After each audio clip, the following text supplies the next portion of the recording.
Hello, in this video I'm gonna show you how to install Microsoft Edge browser on your Motorola Defy. So in order to do this, we'll need to open our Google Play Store. From here, search for an app and enter Microsoft Edge.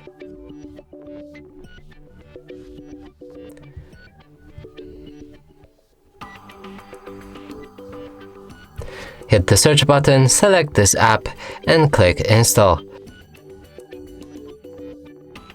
After installation process is complete, we'll be able to open our app.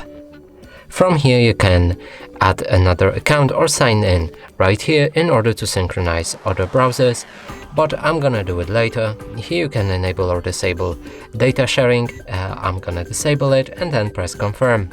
You can also set Microsoft Edge as your default browser. If you want, click on this blue button. If not, click on Not Now. I'm gonna do it. Here select Edge and set as default. Now we can access any website, and as you can see, it works without any problem. And that's it for this video. Hope you like it. Please consider subscribing to our channel, leave a like and a comment below.